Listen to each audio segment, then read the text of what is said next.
Labdien, Normans Ozoliņš. Šodien 11. novembrī, Lāčplēša dienā, ir tāds interesants sapnis atkal. Man šodien uzrakstīja kāds brālis par kādu iepriekšējo video, ko es ierakstīju 2. oktobrī. Viņš saucās Lielā trokšņa tuvošanās. Jā, un viņš tur ierakstīja divus vārdus, Stambulas konvencija.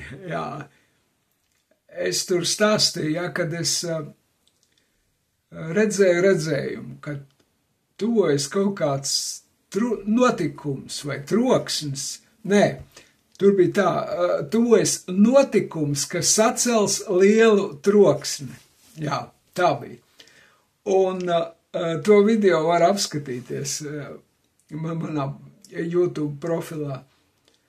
Tātad būs kaut kāds notikums, kas sacels lielu troksni. Es teicu, es nezinu, kas tas būs, bet es redzēju, ka skan visa Latvija, viss skan, tur baznīca zvani, žurnālisti, politiķi, skan visi, kam dvaša, viņi neslavē kungu, bet viņi runā, viņi skan. Jā, un ja tā padomā, tiešām, es redzu mācītāji, tur ņemās, tu idiots, nē, tu pats idiots, tu nemāk lasīt, nē, tu pats nemāk lasīt, visi idioti, visi muļķi, stulbi, tu muļķis, nē, tu, un tā, un ņemās tur galīgi, tā, zina, putām uz lūpām, tur tā iznīcinoši spārda riktīgi, tā dod iekšās, profesori ņemās, visi žurnālisti. Jā, mācītāji, Facebooks pilns, un katram, kam nav slinkums, tas raksta, izsakās, runā, un tā ņemās. Kaut kur 10 000 bija demonstrācija, laikam, Vecrīgā, jā, nesen. Jā, ņemās visi. Es domāju, tas bija par to. Es jau domāju, kaut kāds liels troksnis, kas liks runāt visiem, kas tad būs kaut kāds sprādziens, kaut kā uzspridzinās, kaut kas, nē, bet es domāju, tas ir par to, jā. Tātad, par Stambulas konvenciju.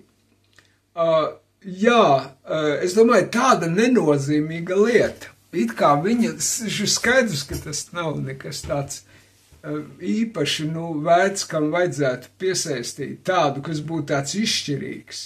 Protams, tas ir tāds fakes, genderistu fakes, jā, ko viņi tur izmetuši, jā, kas saduļķo, sanaido un tā tālāk. Ok, labi, bet ne par to ir stāsts. Stāsts ir par to sapni, ko es redzēju pagājušā naktī. Pagājušā naktī es redzēju sapni, ka es atrodos kafejnīcā, un es stāvu rindā tur kaut ko pasūtīt.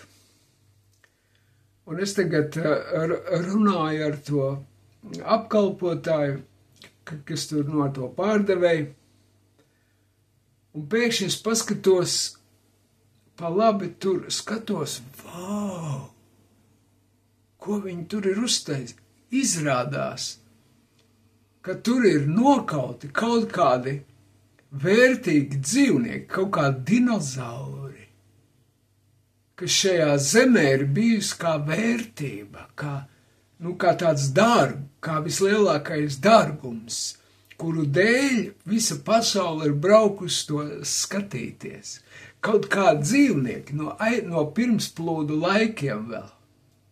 Un tie cilvēki, kuri tos dzīvniekus ir kopuši un uzturējuši, viņi tos ir nokāvuši. Un tagad viņi ir to gaļu atnesuši uz šo kafejnīcu, sakrāvuši to kalnā tādā, kaudzē lielā, un izdala cilvēkiem.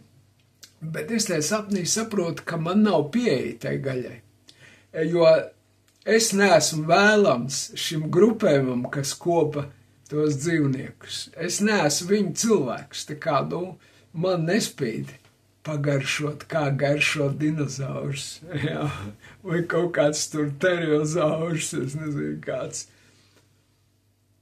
Un viņi tos visus zaurus ir nokauši. Tie, tos, kurus viņi kop un uzturēja. Un tagad rīko balli, es redzu, ka viņi tur līksmo, saprot? Es skatos, kā tie cilvēki pa tiem gaļas kalnu tur kāpelē. Kā viņi tur ložiņā pa to kalnu, pa tiem gaļas bluķiem, jā, dinozaurs ir nokauts, un viņi ložiņā par to un līksmo, balli svin, dzīves kaut kādas tais, ka viņi nokauši tās vērtības, kuru dēļ visi ir braukuši viņus apbrīnot, skatīties. Un viņi saka, mums būs daudz gaļas. Tās vērtības ir pārvērstas gaļā, saprotiet? Viņas ir nokauts. Un izdalīts it kā, lai cilvēkiem būtu labāk. Un viņi varētu pagaršot, kā garšo dinozaurs. Ja? Un saprotiet, un man bija tāda liecība, ārprāts. Viņi tagad līksmo, dzīrstais, bet tās dzīrs pārvērtīsies viņiem par vilšanos. Pienāks laiks, kad viņi būs vīlušies, mums nekā vairs nav. Mēs esam nogalinājuši to, kas mums bija tā vērtība, kuru dēļ visi brauca pie mums un mūs apbrīnot. Mēs esam to nokauši. Viss vairāk nekā nav. Mums nekā vairs nav. Viss. To dārgumu, iedomājies, mēs esam nolikvidējuši paši ar savām rokām. Viss. Izbeiguši. Un es saprotu, ka tie dzīvnieki bija no pirmsplūdu laikiem, kuri viņi bija saglabāti, lai šie cilvēki viņus koptu un uzpasētu. Un šo dzīvnieku dēļ viņi bija ieredzēti visā pasaulē šie cilvēki. Un tādēļ tas bija tāds zooloģiskais dārzs. Es saprotu, ka tu brauc skatīties no visas pasaules un apbrīnot. Un tagad viņi visu to ir nokauši. Viss. Nekā vairs nav. Baigā vilšanās. Es domāju, ārprāts. Viņi tagad līksmo. Bet kas viņu sagaida pēc tam? Mēs bija šausmās. Jo es redzēju to, kas viņus sagaida. Un, ziniet, tad, kad es pamodos, es domāju, kas tas tāds par sapni. Bet redz, tā kā es lūdzu Dievu, es sapratu, ka tas ir par vērtībām. Redziet, tie tādi vērtīgi dzīvnieki. Ļoti, tādi kā nekur. Nevienam nav tādu dzīvnieku, nevienam un nekur. Jā, tie nav parasti dzīvnieki. Tie neparasti dzīvnieki, kas ir no pirmsplūdu laikiem vēl. Edziet, tās vērtības, ko Dievs mums ir devis, viņas ir nemainīgas. Viņas vēl ir no pirmsplūdu laikiem, tās ir Dieva vērtības, jo Dievs ir radītājs. Tā ir līdzība, ir jāsaprot, ka tas sapnis ir līdzība, tie dzīvnieki ir līdzība par vērtībām. Un tagad viņi ar savām rokām tie kopēji, kas tās vērtības kopa, uzturēja. Viņi paši ar savām rokām, tie nebija kaut kādi ienaidnieki no malas, nē, tie bija kopēji, vērtību kopēji, nogalina tās vērtības, saproti? Mums būs daudz gaļas, un kādu laiku viņiem būs dzīrs, kādu laiku tikai, bet tam būs mielas un asars un vilšanās un bēdas, tad, ka viņi paši to izbeidz. Saprotiet, un tās ir tās Dieva vērtības, ko viņi ir nokauši. Dieva vērtības, kas bija vēl no radīšanas, tās ir Dieva vērtības, saprotiet. Tie dzīvnieki bija tie, kas bija no radīšanas, saprotiet. Dieva vērtības nemainās. Un es saprotu, ka es ieraudzīju to demonstrāciju, to lielo, kas bija Stambulas konvencijas aizstāvībai. Te es redzēju tos cilvēkus, tos vērtību nokāvējus. Tur viņi visi bija, Doma laukumā, viņi visi tur bija. Un es redzēju, ka tajos cilvēkos kopumā viņi tā kā ir ne no šīs sabiedrības. Viņi it kā ir no šīs sabiedrības, bet tai pašā laikā viņu morāle nav no šīs sabiedrības. Tā ir sveša morāle. Viņi nes kaut ko svešu, kaut ko destruktīvu. Viņi visi ir vienojušies par kaut ko svešu. Viņi ir lokāvuši Dieva vērtības. Un tā ir cīņa par vērtībām, nevis par Stambulas konvenciju. Jā. Un un tur ir agresija. Un tad, kad tur tas mācītājs, jā, tas, kā viņam bija tas vārds, jā, kas tur runāja, tur citē Bībeli, viņš citē kaut kādu par taisnību, no Hozejas grāmatas laikam, sējiet taisnību un tā.